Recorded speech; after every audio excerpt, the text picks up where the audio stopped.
शांति। मुनिराज लोग, मुनिराज ने दुष्टों के साथ विसंवाद करने से कभी भी अच्छा फल नहीं निकलता। परिणाम ये हुआ कि वे चारों मंत्री जैसे ही हार गए और सुरसागर महाराज ने उनको संवाद में पराजित कर दिया।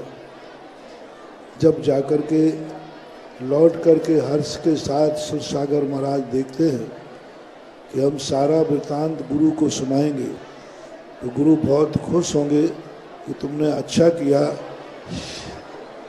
तो जब ये देखा गया कि मुनिराज ने उनको पराजित कर वो गुरु के पास पहुँचे और गुरु को सब वृत्तांत सुनाया, तो गुरु ने कहा कि तुमने अच्छा नहीं किया। दुष्टों के साथ कभी वार्तालाप नहीं करना चाहिए। दुष्ट जन जो होते हैं इनको दूध पिलाओगे तो भी जहर उगलेंगे। इसका दुष्परिणाम ये होगा कि वो सांप कभी भी पराजित हो जाए तो बैर नहीं छोड़ता। और ये जो मंत्री हैं आज रात में सारे संघ का विनाश करेंगे, संघ का नाश करेंगे। सुरसागर महाराज घबरा गए कि मैंने तो अच्छे के लिए किया था, मैंने अच्छे के लिए तो किया था, लेकिन ये तो बुरा हो गया। मेरे कारण से पूरे संघ पर उपसर्ग आएगा।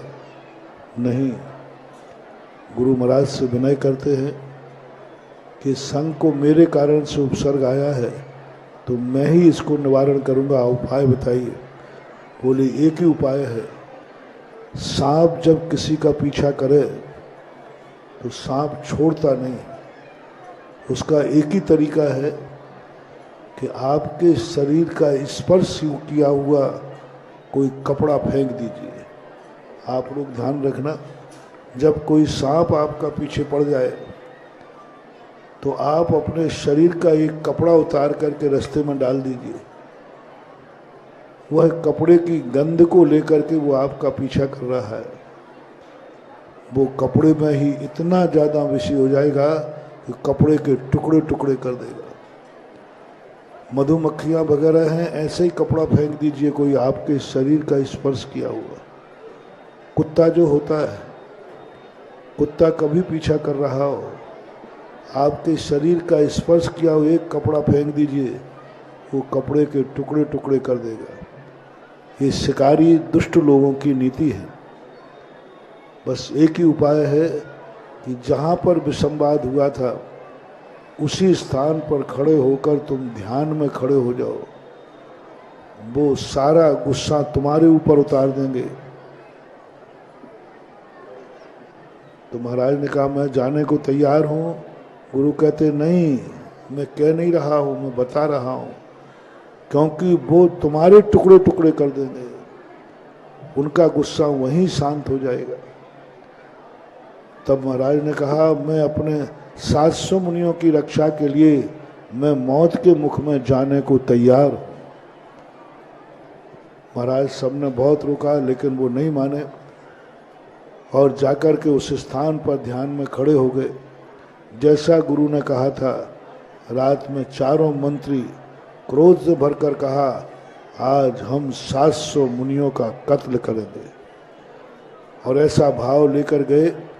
रास्ते में सुरसागर मुराद ध्यान में खड़े थे।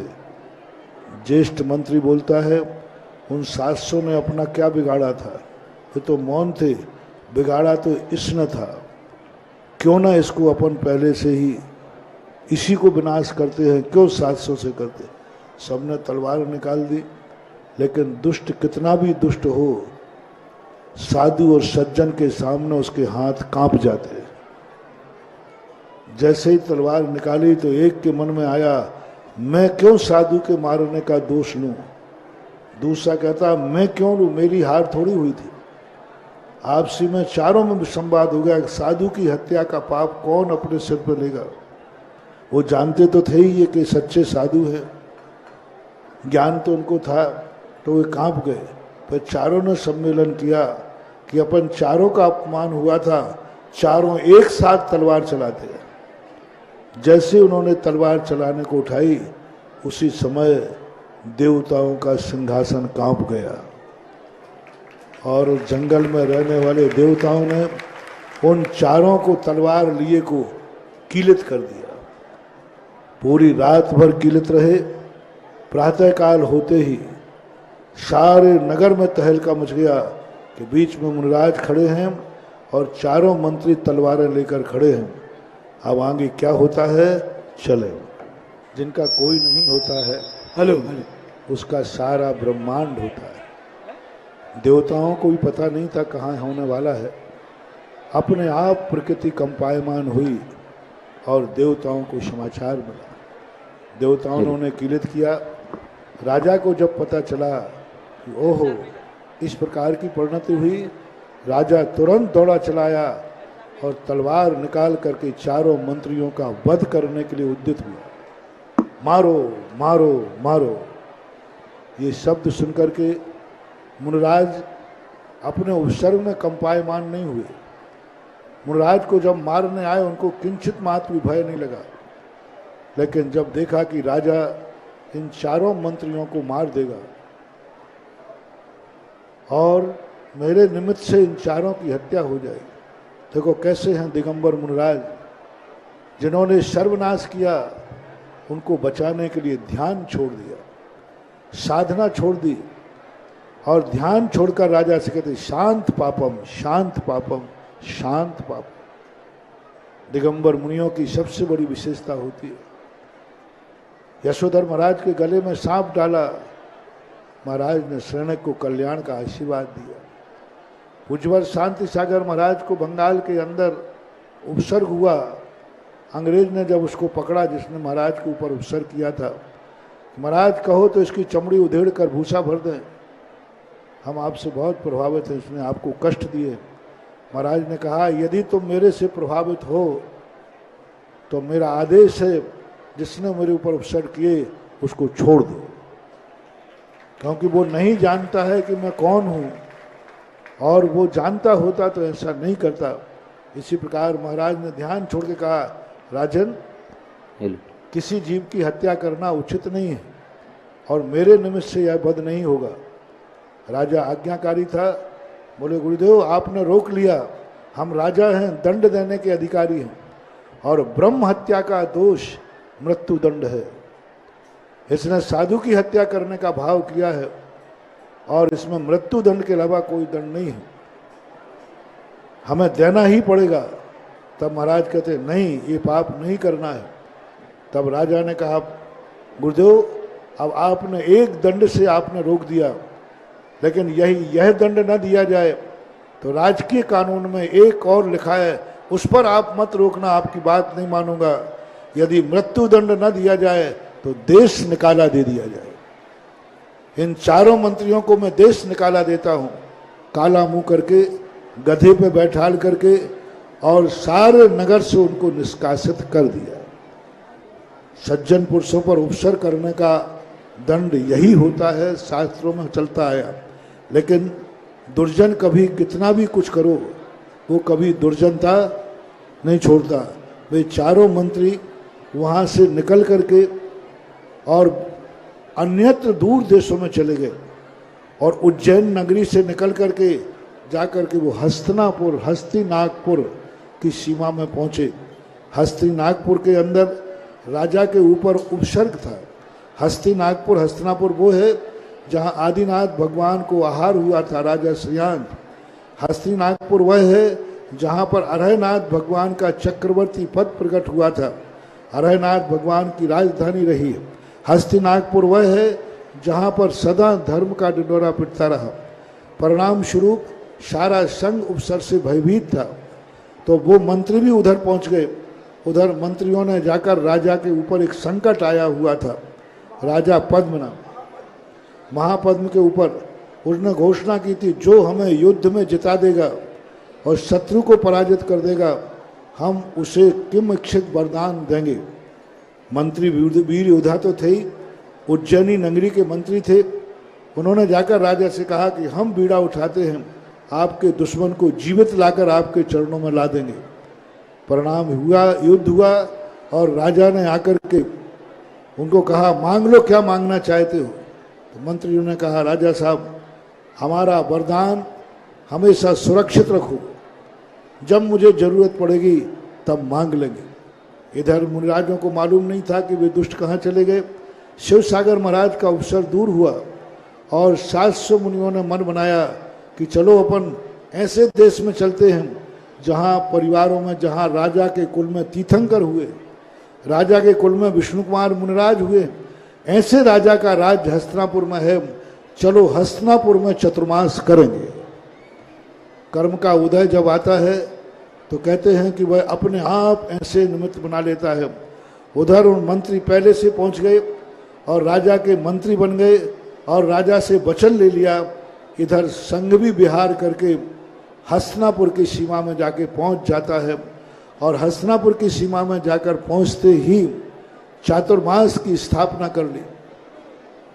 अभी किसी मुनिराज को भी मालूम नहीं है कि यहाँ क्या गड़बड़ हो गया और चातुर्मास की वहाँ स्थापना हो गई। उधर मंत्रियों को पता चला कि अरे ये 700 वही मुनिराज उज्जैन से यहाँ विहार करके आए हैं और यहाँ चातुर्मास की स्थापना करते हैं।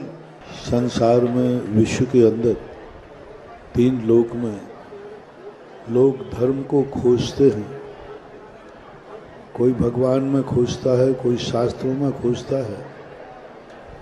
जैन दर्शन ने वास्तविक धर्म की परिभाषा बनाई, धर्म अपनी अपनी आत्मा में होता है। आत्मा में से जो धर्म प्रकट होता है वही धर्म कहलाता है। भगवान आदि तो हमारे दर्पण के समान होते हैं, उनमें हमें अपने स्वरूप का ज्ञान होता है।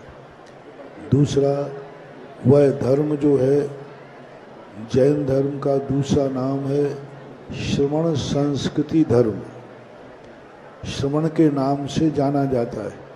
भुजवर कुंदकुंज स्वामी ने प्रवचन सार के अंदर श्रवण को अपर नाम मोक्ष मार्ग कहा। मोक्ष को प्राप्त कराने वाला मोक्ष मार्ग है और जो मोक्ष मार्ग है वही जैन धर्म है। इसलिए श्रवण संस्कृति का जो अनादि अनंत काल से प्रभायमान चला आ रहा है। बीच में शुभदिनाथ भगवान से लेकर शांतिनाथ भगवान के पूर्व तक बीच में धर्म का लोप हुआ तो ऐसा नहीं था कि श्रावक खत्म हो गए हों, ऐसा नहीं था कि मंदिर नहीं रहे हों, लेकिन इनके बीच में मुनिराजों का अभाव हो गया। मुनिराजों का अभाव होने का अर्थ है कि धर्म का अभाव हो गया। ऐसा यह शाश्वत अविनाशी श्रवण धर्म के नाम से जानने वाला जैन धर्म, और जैन धर्म की जो पताका हैं वो श्रवण है, और श्रवणों का जो स्वरूप है वह मंगल स्वरूप माना गया है। श्रवणों का आना, दिगंबर जैन संतों का आना, श्रवण जैन संतों का दर्शन करना, ये सबसे बड़ा सगुन माना जाता है, शुभ माना जाता है। ये घटना भगवान अरहनाथ भगवान के समय की है। यह घटना दूसरे मत के अनुसार नमीनाथ भगवान के समय की है। 21 में भगवान नमीनाथ हुए। नमीनाथ भगवान के समय सारे भारत में अनेक अनेक विचार उत्पन्न हो चुके थे। 700 मुनिराज विहार करते हुए उज्जैनी नगरी की तरफ आए। उज्जैनी नगरी का राजा एक अपने आप में मुनि भक्त था, लेकिन उसके जो 4 मंत्री थे वो जिन धर्म विरोधी थे, द्रोही थे, उद्दंड थे, दुष्ट थे। जैसे ही माली ने आके कहा कि हे राजन, आपके राज उद्यान में 700 मुनिराज पधारे, तो राजा बड़ा खुश हुआ और खुश होकर कहता है, देखो अपने अवभाग्य हैं, मुनिराज शाम के समय पधारे हैं, इसलिए अभी तो चलने से कोई फायदा नहीं है, क्योंकि मुनिराज मौन हो जाएंगे, ध्यान में बैठ जाएंगे। प्रातःकाल मुनियों का दर्शन करने चलेंगे। और कहा, देखो मुनियों का नगर में आगमन शुभ संकेत है। मुनियों का दर्शन शुभ माना जाता है, लेकिन वो 4 मंत्रियों ने यह जान लिया कि यदि दिगंबर जैन साधु जिस नगर में, जिस स्थान में प्रवेश कर जाते हैं, फिर वहाँ अंधेरा नहीं रहता। मिथ्या धारणाएं, पाखंडियों का सब नाश हो जाता है। सूर्य निकलते ही उल्लुओं को दिखना बंद हो जाता है। तो चारों मंत्रियों ने सोचा कि अभी तक जो हम मिथ्या प्रचार कर रहे थे, मिथ्या धर्म फैला रहे थे, और ये जैन साधु आ जाएंगे तो सब मिथ्या धर्म खत्म हो जाएगा और चारों तरफ प्रकाश ही प्रकाश हो जाएगा। तो मंत्रियों ने बोला, राजन, दिगंबर साधु नग्न रहते हैं। ज्योतिष शास्त्रों के अनुसार नग्न मुद्रा अशुभ होती है, शुभ नहीं मानी जाती है। इसलिए आप राजा हैं, आप इनके दर्शन करने मत जाइए। कोई ना कोई अशुभ का संकेत होने वाला है, बल्कि आप आदेश भेजिए कि ये नगर में प्रवेश न करें। राजा बहुत नीतिज्ञ था। उसने कहा, हमें आपकी सलाह की जरूरत नहीं है। नग्न व्यक्ति अशुभ होता है, दिगंबर मुनिराज अशुभ नहीं होते। नग्न होना अलग चीज है और दिगंबर होना अलग चीज है। जब कभी भी किसी भी कार्य के लिए कोई सामने जाता है, सामने से दिगंबर मुनि दिख जाए तो समझ लेना सारे ज्योतिष फैल हो जाते हैं, शुभ शकुन होता है। आपके महाभारत में भी आया है कि जब दिगंबर अर्जुन ने कृष्ण जी से पूछा कि हम युद्ध कैसे जीतेंगे, युद्ध तो हम कर लेंगे क्योंकि सामने बड़े बड़े महारथी हैं। तब कृष्ण जी बोलते, हम क्या जवाब दें। इतने में उन्हें सामने से दिगंबर मुनि आते हुए दिखे और देख करके कहा, देखो अर्जुन, जिस तरफ दिगंबर मुनि महाराज मुख करके आ रहे हों, उसकी कभी हार नहीं हो सकती, वह विजय हो। ऐसे सैकड़ों उदाहरण मुनियों के मंगल रूप में हैं। और आपके नमोकार मंत्र में भी के बाद जो चत्तारी दंडक पढ़ते हैं, उसमें भी आया है, साहू मंगलम, साहू लोग उत्तमा, साहू शरणम भगवत जामी। ऐसे साधु महाराज का आगमन। राजा ने मंत्रियों की कोई बात को ध्यान नहीं दिया और कहा कि मेरा आदेश है, नगर में डिंडोरी पीटो, सबके लिए मुनिराज का दर्शन करने जाना है। अब मंत्री कुछ नहीं बोल पाए।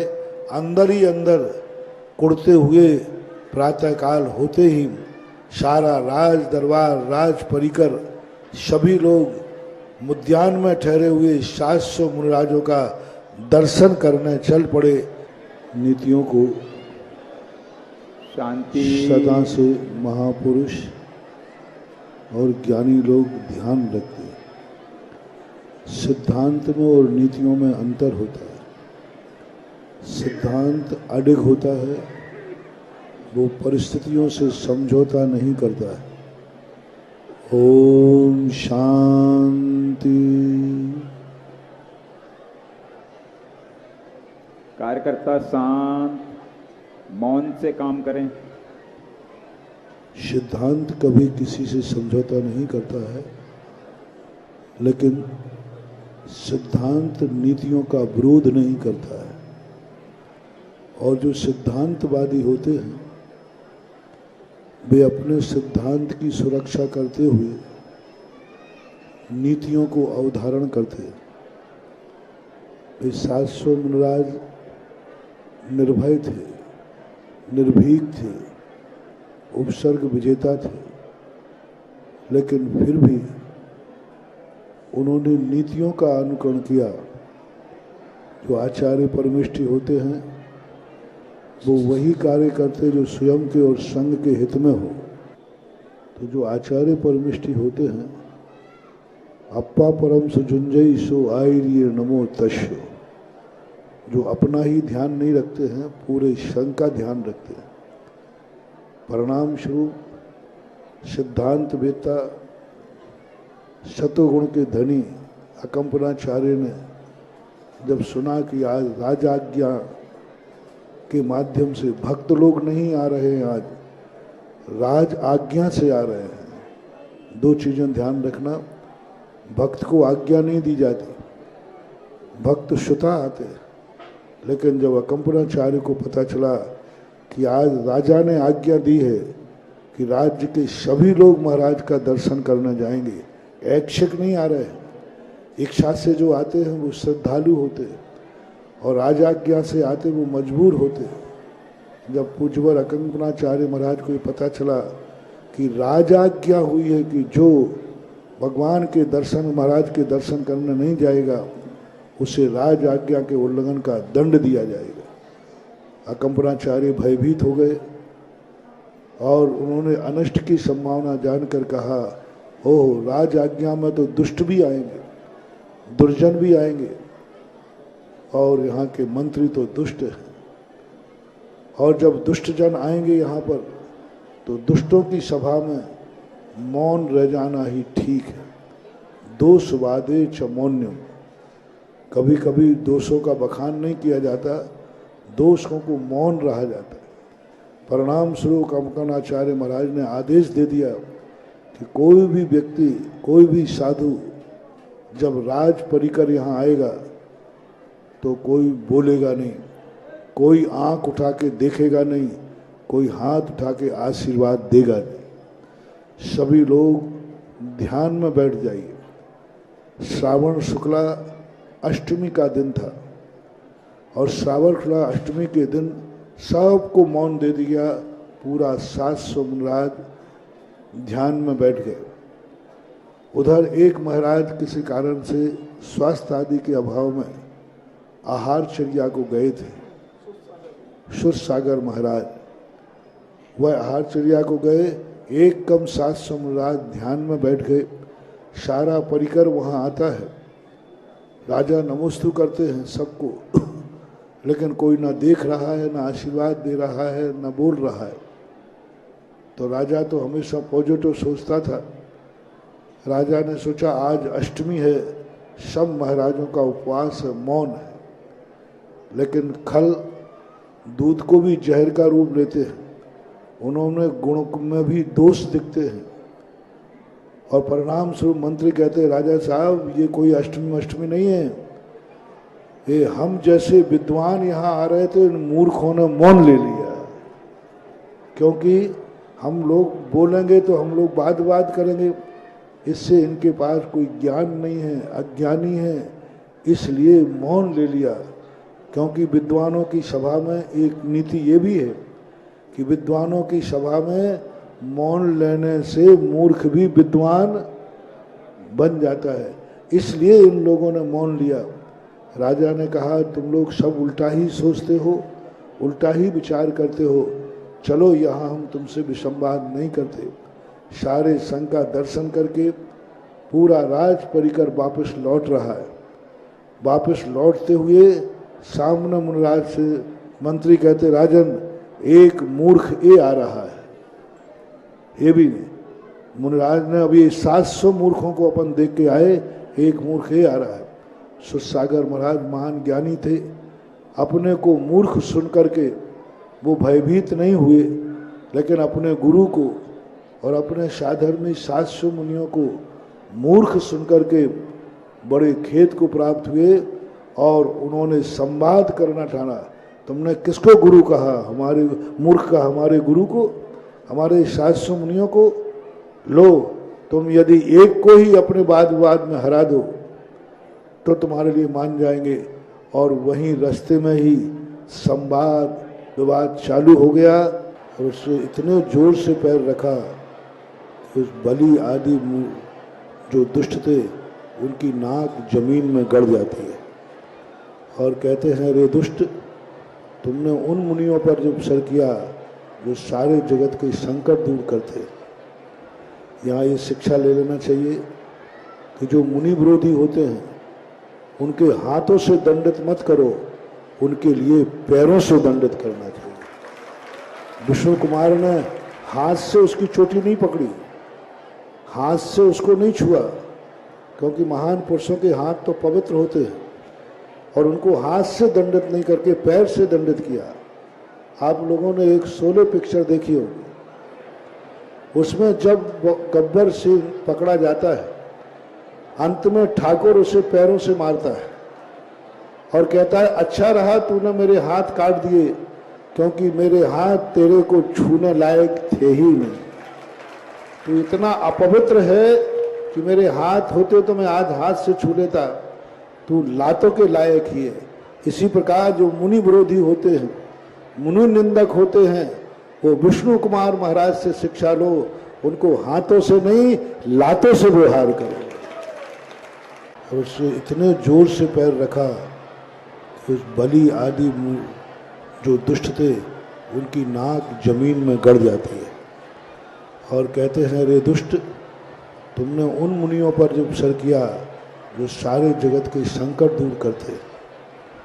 यहाँ ये शिक्षा ले लेना चाहिए कि जो मुनि विरोधी होते हैं उनके हाथों से दंडित मत करो, उनके लिए पैरों से दंडित करना चाहिए। विष्णु कुमार ने हाथ से उसकी चोटी नहीं पकड़ी, हाथ से उसको नहीं छुआ, क्योंकि महान पुरुषों के हाथ तो पवित्र होते हैं, और उनको हाथ से दंडित नहीं करके पैर से दंडित किया।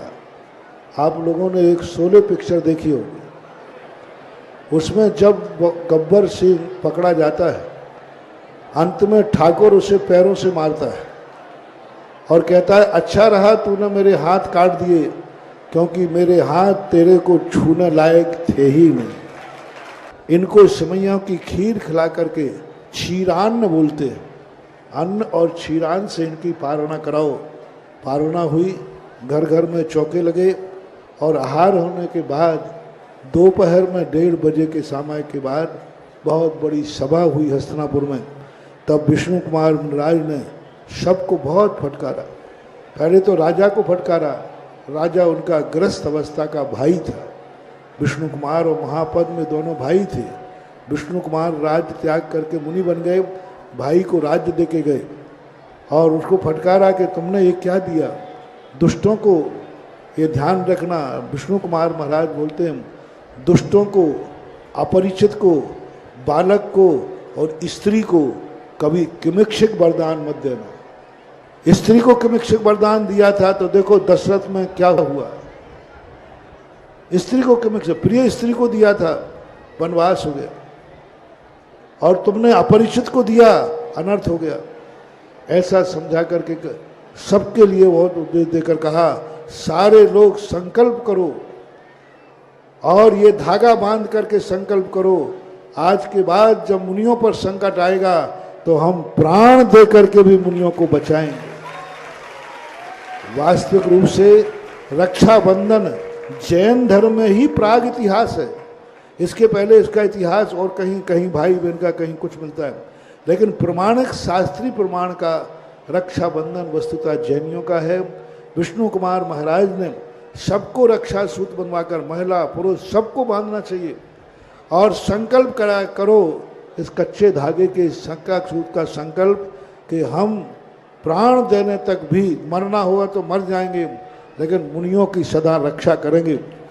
और इस प्रकार से संकल्प करा करके रक्षाबंधन का कार्य किया गया। सब लोगों के लिए मंदिर की राखी जरूर बांधना है और मंदिर की राखी बांधकर संकल्प करना है कि हम कभी भी श्रमण संस्कृति और धर्म की रक्षा के लिए तैयार रहेंगे। सभी को रक्षाबंधन पर आशीर्वाद आशीर्वाद आशीर्वाद। श्रमण संस्कृति बोलो, श्रमण संस्कृति जयवंत हो, श्रमण संस्कृति, श्रमण संस्कृति, श्रमण संस्कृति जयवंत हो, जयवंत हो, जयवंत। शांति। मुनिराज लोग, मुनिराज ने दुष्टों के साथ विसंवाद करने से कभी भी अच्छा फल नहीं निकलता। परिणाम ये हुआ कि वे चारों मंत्री जैसे ही हार गए और सूरसागर महाराज ने उनको संवाद में पराजित कर दिया। जब जाकर के लौट करके हर्ष के साथ सूरसागर महाराज देखते हैं कि हम सारा वृत्तांत गुरु को सुनाएंगे, तो गुरु बहुत खुश होंगे कि तुमने अच्छा किया। तो जब ये देखा गया कि मुनिराज ने उनको पराजित कर वो गुरु के पास पहुंचे और गुरु को सब वृतांत सुनाया, तो गुरु ने कहा कि तुमने अच्छा नहीं किया, दुष्टों के साथ कभी वार्तालाप नहीं करना चाहिए। दुष्ट जन जो होते हैं इनको दूध पिलाओगे तो भी जहर उगलेंगे। इसका दुष्परिणाम ये होगा कि वो सांप कभी भी पराजित हो जाए तो बैर नहीं छोड़ता। और ये जो मंत्री हैं आज रात में सारे संघ का विनाश करेंगे, संघ का नाश करेंगे। शुद्ध सागर महाराज घबरा गए कि मैंने तो अच्छे के लिए किया था, मैंने अच्छे के लिए तो किया था, लेकिन ये तो बुरा हो गया। मेरे कारण से पूरे संघ पर उपसर्ग आएगा नहीं। गुरु महाराज से विनय करते हैं कि संघ को मेरे कारण से उपसर्ग आया है तो मैं ही इसको निवारण करूंगा, उपाय बताइए। बोले एक ही उपाय है, सांप जब किसी का पीछा करे तो सांप छोड़ता नहीं। उसका एक ही तरीका है कि आपके शरीर का स्पर्श किया हुआ कोई कपड़ा फेंक दीजिए। आप लोग ध्यान रखना, जब कोई सांप आपका पीछे पड़ जाए तो आप अपने शरीर का एक कपड़ा उतार करके रास्ते में डाल दीजिए। वह कपड़े की गंध को लेकर के वो आपका पीछा कर रहा है, वो कपड़े में ही इतना ज़्यादा विषय हो जाएगा कि कपड़े के टुकड़े टुकड़े कर देगा। मधुमक्खियाँ वगैरह हैं, ऐसे ही कपड़ा फेंक दीजिए कोई आपके शरीर का स्पर्श किया हुआ। कुत्ता जो होता है, कुत्ता कभी पीछा कर रहा हो, आपके शरीर का स्पर्श किया हुआ एक कपड़ा फेंक दीजिए, वो कपड़े के टुकड़े टुकड़े कर देगा। ये शिकारी दुष्ट लोगों की नीति है। बस एक ही उपाय है कि जहाँ पर विसंवाद हुआ था उसी स्थान पर खड़े होकर तुम ध्यान में खड़े हो जाओ, वो सारा गुस्सा तुम्हारे ऊपर उतार देंगे। तो महाराज ने कहा मैं जाने को तैयार हूँ। गुरु कहते नहीं, मैं कह नहीं रहा हूँ, मैं बता रहा हूँ, क्योंकि वो तुम्हारे टुकड़े टुकड़े कर देंगे, उनका गुस्सा वहीं शांत हो जाएगा। तब महाराज ने कहा मैं अपने 700 मुनियों की रक्षा के लिए मैं मौत के मुख में जाने को तैयार हूँ। महाराज सबने बहुत रोका लेकिन वो नहीं माने और जाकर के उस स्थान पर ध्यान में खड़े हो गए जैसा गुरु ने कहा था। रात में चारों मंत्री क्रोध से भरकर कहा आज हम 700 मुनियों का कत्ल करेंगे, और ऐसा भाव लेकर गए। रास्ते में शुद्ध सागर मुराद ध्यान में खड़े थे। ज्येष्ठ मंत्री बोलता है उन 700 ने अपना क्या बिगाड़ा था, ये तो मौन थे, बिगाड़ा तो इसने था। क्यों ना इसको अपन पहले से ही इसी को विनाश करते हैं, क्यों 700 से करते। सबने तलवार निकाल दी, लेकिन दुष्ट कितना भी दुष्ट हो, साधु और सज्जन के सामने उसके हाथ कांप जाते हैं। जैसे ही तलवार निकाली तो एक के मन में आया मैं क्यों साधु के मारने का दोष लूं। दूसरा कहता मैं क्यों लूं, मेरी हार थोड़ी हुई थी। आपसी में चारों में संवाद हो गया, साधु की हत्या का पाप कौन अपने सिर पर लेगा। वो जानते तो थे ही ये कि सच्चे साधु हैं, ज्ञान तो उनको था, तो वे कांप गए। पर चारों ने सम्मेलन किया कि अपन चारों का अपमान हुआ था, चारों एक साथ तलवार चलाते हैं। जैसे उन्होंने तलवार चलाने को उठाई उसी समय देवताओं का सिंहासन कांप गया और जंगल में रहने वाले देवताओं ने उन चारों को तलवार लिए को कीलित कर दिया। पूरी रात भर कीलित रहे। प्रातःकाल होते ही सारे नगर में तहलका मच गया कि बीच में मुनिराज खड़े हैं और चारों मंत्री तलवारें लेकर खड़े हैं। अब आगे क्या होता है चले। जिनका कोई नहीं होता है, हेलो, उसका सारा ब्रह्मांड होता है। देवताओं को भी पता नहीं था कहाँ होने वाला है। अपने आप प्रकृति कंपायमान हुई और देवताओं को समाचार मिला। देवताओं ने उन्हें किलित किया। राजा को जब पता चला कि ओहो इस प्रकार की परिणति हुई, राजा तुरंत दौड़ा चलाया और तलवार निकाल करके चारों मंत्रियों का वध करने के लिए उद्यत हुआ। मारो मारो मारो, ये शब्द सुनकर के मुनिराज अपने उपसर्ग में कंपायमान नहीं हुए। मुनिराज को जब मारने आए उनको किंचित मात्र भी भय नहीं लगा, लेकिन जब देखा कि राजा इन चारों मंत्रियों को मार देगा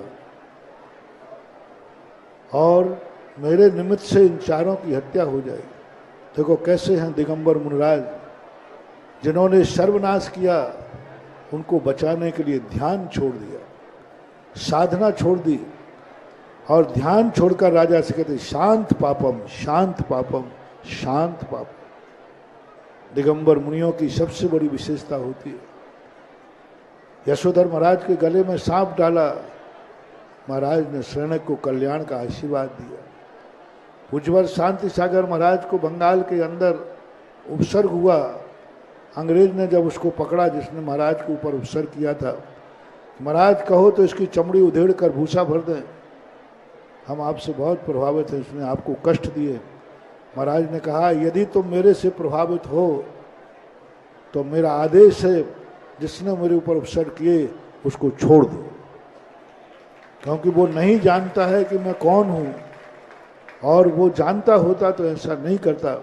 इसी प्रकार महाराज ने ध्यान छोड़ के कहा राजन किसी जीव की हत्या करना उचित नहीं है और मेरे निमित्त से यह वध नहीं होगा। राजा आज्ञाकारी था, बोले गुरुदेव आपने रोक लिया, हम राजा हैं, दंड देने के अधिकारी हैं और ब्रह्म हत्या का दोष मृत्यु दंड है। इसने साधु की हत्या करने का भाव किया है और इसमें मृत्यु दंड के अलावा कोई दंड नहीं है, हमें देना ही पड़ेगा। तब महाराज कहते नहीं ये पाप नहीं करना है। तब राजा ने कहा गुरुदेव अब आपने एक दंड से आपने रोक दिया, लेकिन यह दंड न दिया जाए तो राजकीय कानून में एक और लिखा है, उस पर आप मत रोकना, आपकी बात नहीं मानूंगा। यदि मृत्यु दंड न दिया जाए तो देश निकाला दे दिया जाए। इन चारों मंत्रियों को मैं देश निकाला देता हूं, काला मुंह करके गधे पे बैठाल करके, और सारे नगर से उनको निष्कासित कर दिया। सज्जन पुरुषों पर उपसर्ग करने का दंड यही होता है, शास्त्रों में चलता आया। लेकिन दुर्जन कभी कितना भी कुछ करो वो कभी दुर्जनता नहीं छोड़ता। वे चारों मंत्री वहाँ से निकल करके और अन्यत्र दूर देशों में चले गए और उज्जैन नगरी से निकल करके जाकर के वो हस्तिनागपुर की सीमा में पहुँचे। हस्तिनागपुर के अंदर राजा के ऊपर उपसर्ग था। हस्तिनापुर वो है जहाँ आदिनाथ भगवान को आहार हुआ था राजा श्रीयांत। हस्तिनापुर वह है जहाँ पर अरहनाथ भगवान का चक्रवर्ती पद प्रकट हुआ था। अरहनाथ भगवान की राजधानी रही है। हस्तिनापुर वह है जहाँ पर सदा धर्म का ढिंढोरा पिटता रहा। परिणाम स्वरूप सारा संघ उपसर्ग से भयभीत था। तो वो मंत्री भी उधर पहुँच गए। उधर मंत्रियों ने जाकर राजा के ऊपर एक संकट आया हुआ था, राजा पद्मनाभ महापद्म के ऊपर उसने घोषणा की थी जो हमें युद्ध में जिता देगा और शत्रु को पराजित कर देगा हम उसे किम इच्छित वरदान देंगे। मंत्री वीर योद्धा तो थे ही, उज्जैनी नगरी के मंत्री थे। उन्होंने जाकर राजा से कहा कि हम बीड़ा उठाते हैं, आपके दुश्मन को जीवित लाकर आपके चरणों में ला देंगे। परिणाम हुआ, युद्ध हुआ और राजा ने आकर के उनको कहा मांग लो क्या मांगना चाहते हो। तो मंत्रियों ने कहा राजा साहब हमारा वरदान हमेशा सुरक्षित रखो, जब मुझे जरूरत पड़ेगी तब मांग लेंगे। इधर मुनिराजों को मालूम नहीं था कि वे दुष्ट कहाँ चले गए। शिव सागर महाराज का अवसर दूर हुआ और 700 मुनियों ने मन बनाया कि चलो अपन ऐसे देश में चलते हैं जहाँ परिवारों में, जहाँ राजा के कुल में तीर्थंकर हुए, राजा के कुल में विष्णु कुमार मुनिराज हुए, ऐसे राजा का राज्य हस्तिनापुर में है। चलो हस्तिनापुर में चतुर्मास करेंगे। कर्म का उदय जब आता है तो कहते हैं कि वह अपने आप ऐसे निमित्त बना लेता है। उधर उन मंत्री पहले से पहुंच गए और राजा के मंत्री बन गए और राजा से वचन ले लिया।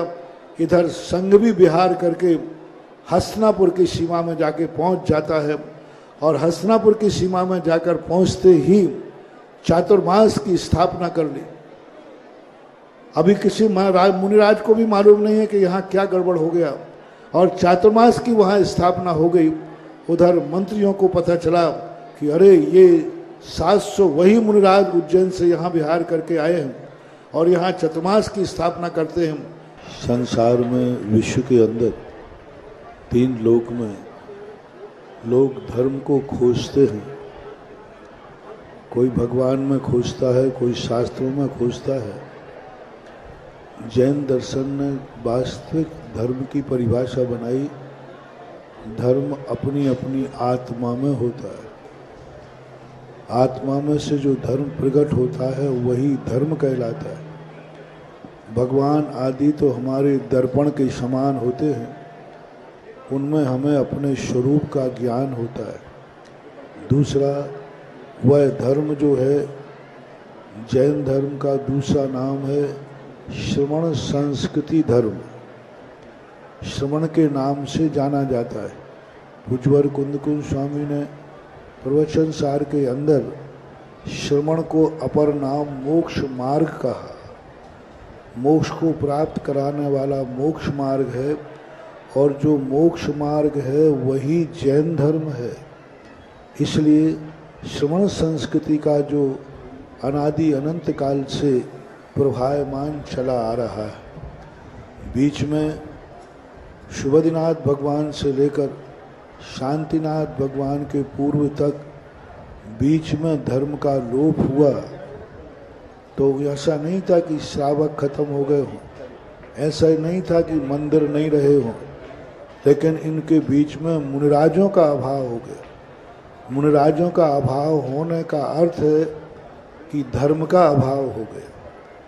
ऐसा यह शाश्वत अविनाशी श्रवण धर्म के नाम से जानने वाला जैन धर्म, और जैन धर्म की जो पताका है वो श्रवण है और श्रवणों का जो स्वरूप है वह मंगल स्वरूप माना गया है।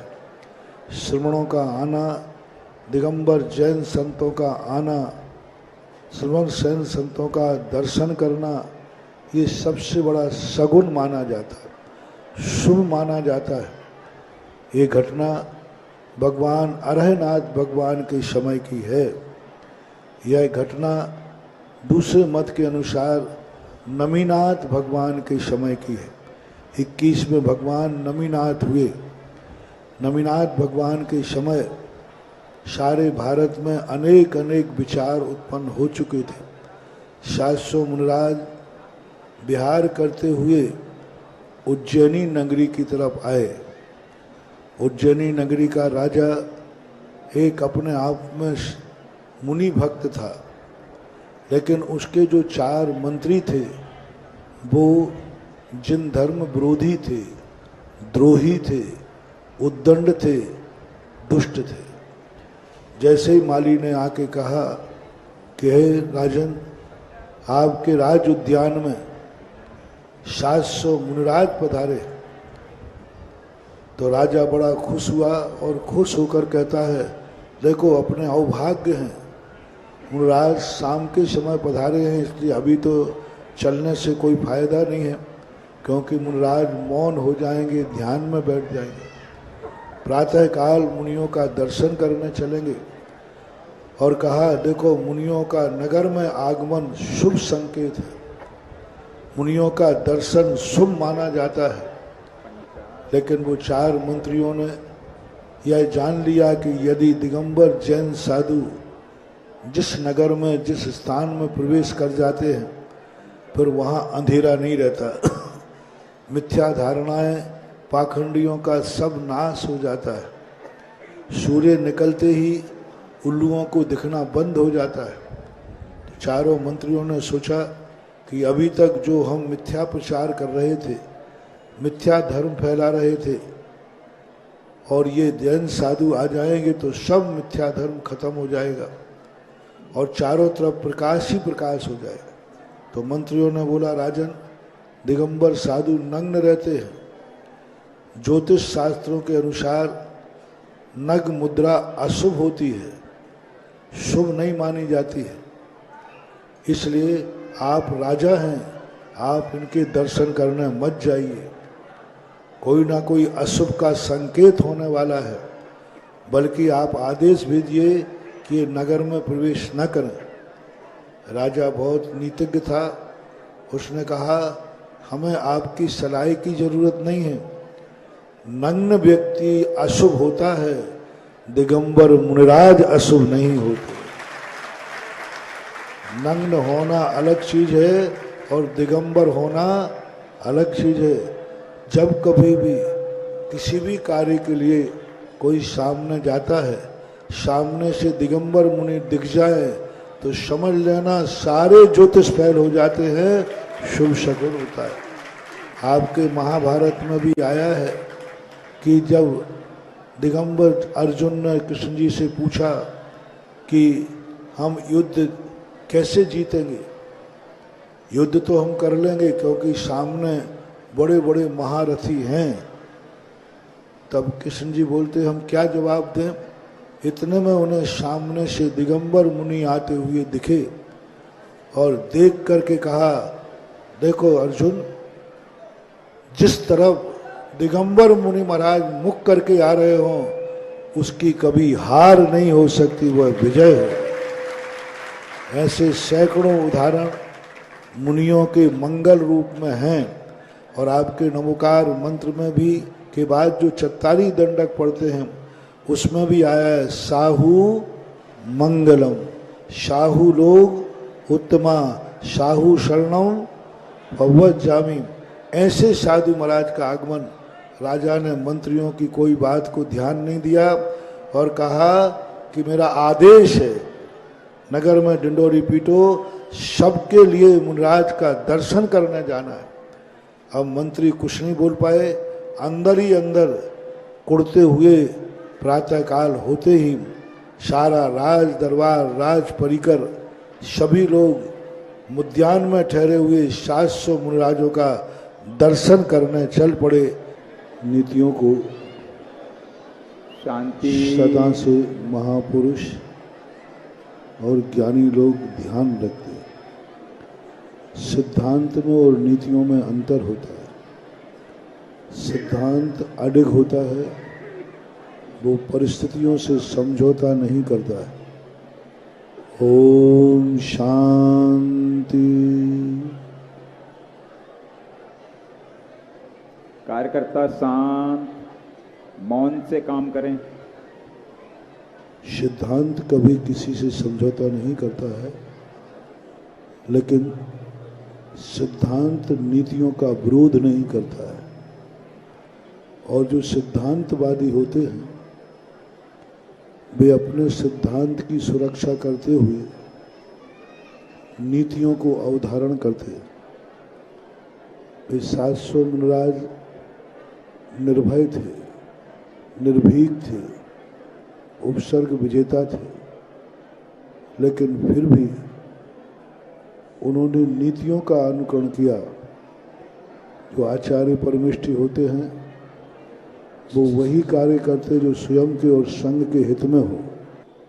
तो जो आचार्य परमिष्ठी होते हैं, अप्पा परम सुजुंजई सो आईरिय नमो तस्यो, जो अपना ही ध्यान नहीं रखते हैं, पूरे संघ का ध्यान रखते हैं।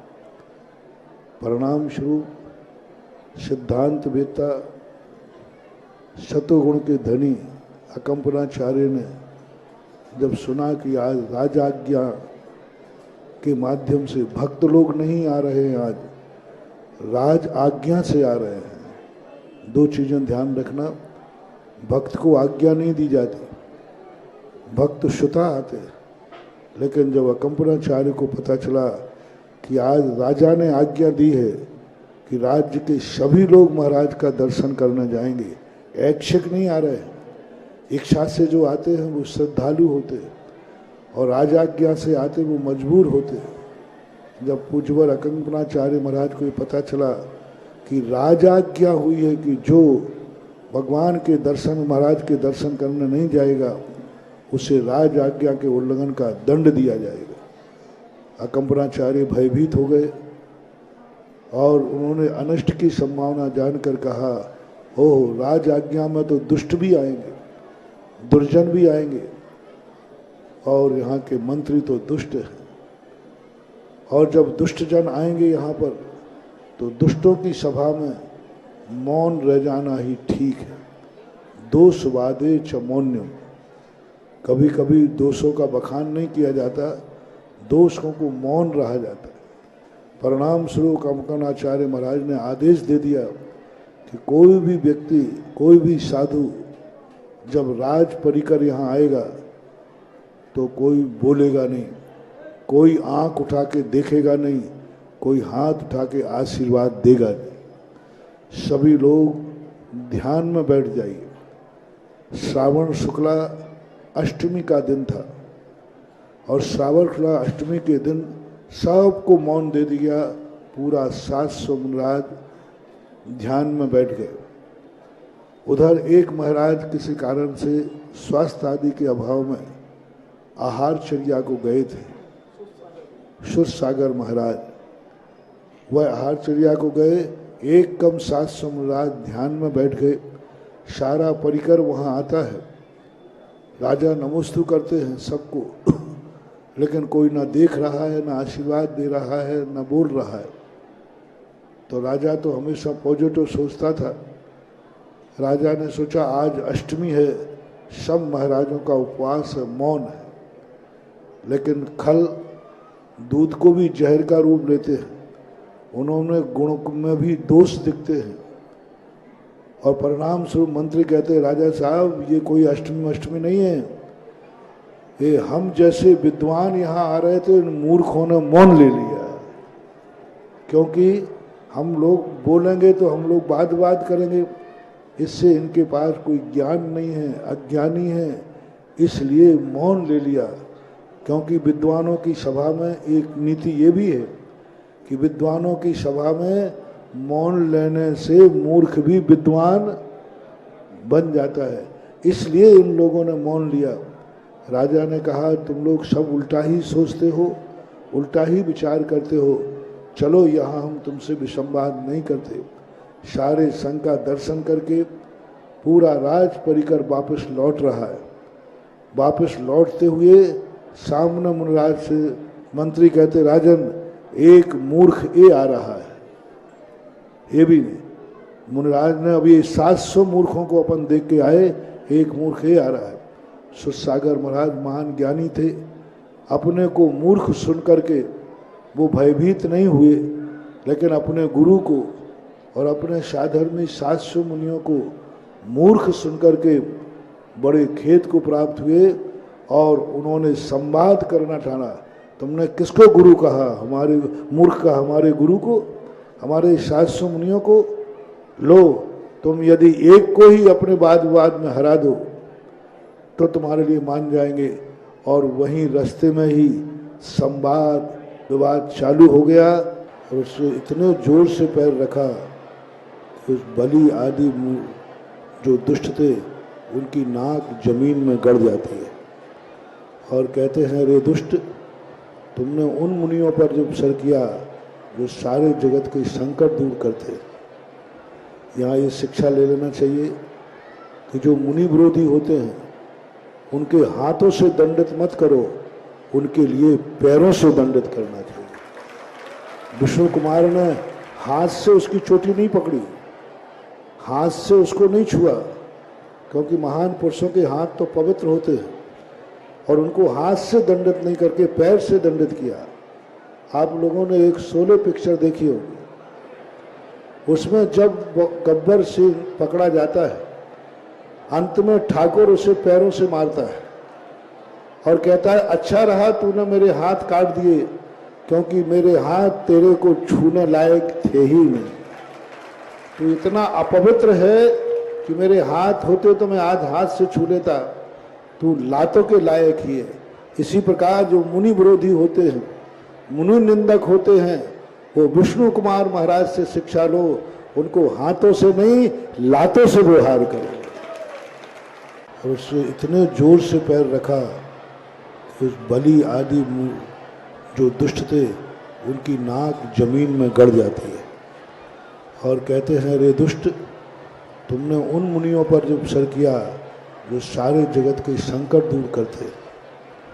यहाँ ये शिक्षा ले लेना चाहिए कि जो मुनि विरोधी होते हैं उनके हाथों से दंडित मत करो, उनके लिए पैरों से दंडित करना चाहिए। विष्णु कुमार ने हाथ से उसकी चोटी नहीं पकड़ी, हाथ से उसको नहीं छुआ, क्योंकि महान पुरुषों के हाथ तो पवित्र होते हैं, और उनको हाथ से दंडित नहीं करके पैर से दंडित किया।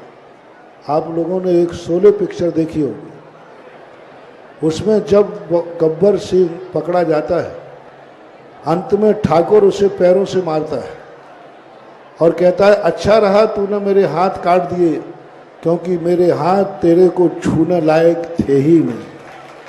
इनको समैयों की खीर खिला करके क्षीरान्न बोलते हैं, अन्न और क्षीरान्न से इनकी पारणा कराओ। पारणा हुई, घर घर में चौके लगे, और आहार होने के बाद दोपहर में 1:30 बजे के समय के बाद बहुत बड़ी सभा हुई हस्तिनापुर में। तब विष्णु कुमार महाराज ने सबको बहुत फटकारा। पहले तो राजा को फटकारा, राजा उनका ग्रस्त अवस्था का भाई था। विष्णु कुमार और महापद में दोनों भाई थे। विष्णु कुमार राज्य त्याग करके मुनि बन गए, भाई को राज्य देके गए, और उसको फटकारा कि तुमने ये क्या दिया।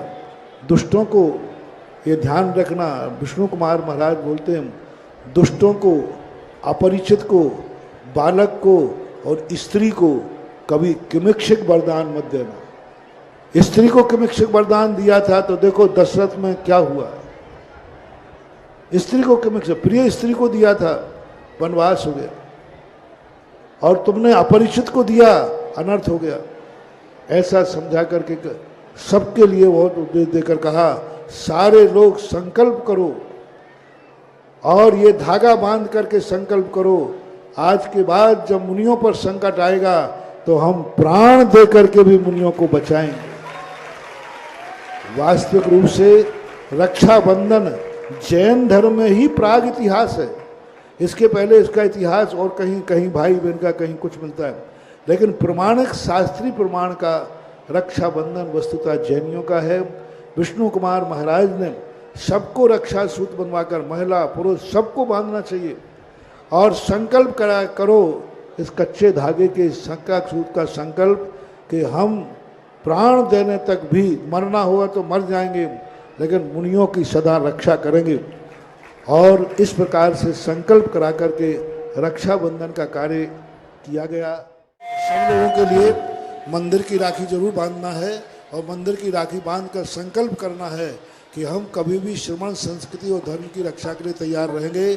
सभी को रक्षाबंधन पर आशीर्वाद आशीर्वाद आशीर्वाद। श्रमण संस्कृति बोलो, श्रमण संस्कृति जयवंत हो, श्रमण संस्कृति, श्रमण संस्कृति, श्रमण संस्कृति जयवंत हो, जयवंत हो, जयवंत।